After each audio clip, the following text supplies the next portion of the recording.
It's like the sun does it exactly every 11 years, okay? Mm-hmm. And it doesn't seem to cause anything majorly crazy to happen on our planet when the thing that our planet revolves around and wouldn't even exist without, when that flips, nothing bad happens. And most scientists are of the belief that geomagnetic reversal, first of all, something that takes thousands of years to complete, like somewhere like 5,000 years, that it's probably not... You wouldn't notice it? Yeah, it takes time, but they probably, some people have offered the possibility that maybe the reason why we don't see animals as huge as dinosaurs or even the megafauna like the saber-toothed tigers or huge, ground sloths, which are these immense, immense animals that were alive even up until the last ice age, and that's when that all ended. Yeah, and that's not that long ago. That's only 13,000 years ago. Yeah, and actually the last, some of them kept living. The last giant sloth, which is, I kid you not, is like a 5-ton mammal that just like crawls around the jungle. The last one that was in the 1500s in Cuba. So they were still, most of them were extinguished in some kind of what looks like a cometary impact in what is now the Great Lakes area, according to many theories being put forward, and being the cause of the last end of the ice age and being the cause of raising the sea level 300 plus feet from where it was. And if you want to find old stuff, and you'll find them in caves because most of it's gone. Right. But of course, imagine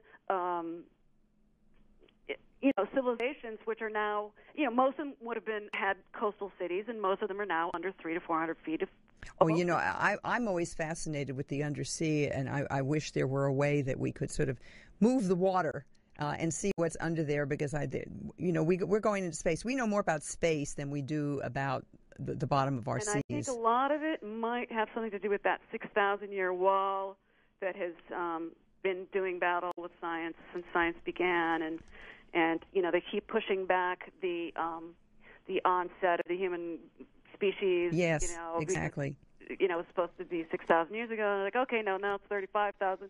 Okay, no, now it's now it's like 3 million or something. Yeah. It keeps going back because having everything to do with the consciousness and how we viewed reality. And I think that's the main thing that's been altered very greatly by the internet and this sort of instant access to other peoples and other ways of seeing things, and science being more available to more people than ever. And raising questions and being able to do the research. Let's squeeze one more quick question in. Steve and Wall Creek, very quickly, please, with my guest, Alexandra Bruce.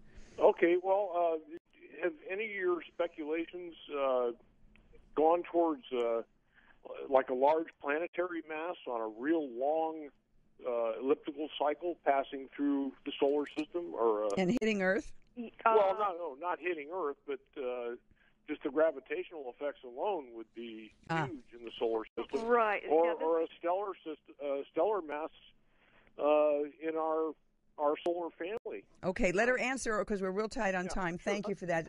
Yes, I do cover this in my book. There are some people who believe that actually this, whatever it is that hit the North Pole, the Great Lakes area and caused that end of the last ice age was actually a stellar fragment from a supernova explosion, and not a comet or an asteroid. Yes, and then I think the other thing he's sort of referring to is the so-called Planet X, right? Which Zecharia Sitchin calls Nibiru, which he claims the last time it passed by was 600 years ago, so we don't have to worry about that particular thing for another 3,000 years, according to him. And then the other thing would be the dark dwarf twin to our sun, which, even if it doesn't swing by, close, what it would do is, it comes into a different. It would have an effect to the Oort cloud and exactly comets, and sort of like a bowling ball hitting bowling pins, and then those things getting thrust towards us, as we also, according to other people, are lining up with the center of the galactic. The disc. Yeah. You know what? You just said something. It's sort of an interesting concept that we're just like in a bowling alley. Yeah. It depends on when ball comes down the alley, which pins is it going to knock out? There are so many different kinds It's of balls. great. And by the way, your book is terrific. I really enjoyed it, and I want to thank you so very much for being with us. We will talk again because this subject is not going to go away. Thank you so much, Alexandra. Thank you so much. I love talking to you. Very Thank you good. again. You're very welcome. Her name is Alexandra Bruce. 2012, Science or Superstition. It's softcover. It's really very interesting. Brings in a whole lot of things. We barely scratched the surface. The Definitive Guide to the Doomsday Phenomenon. The publisher is the Disinformation Company. And the website is 2012sos.net/the-book. Got it? We'll have it on our program information. I'm Barbara Simpson. This is KSFO.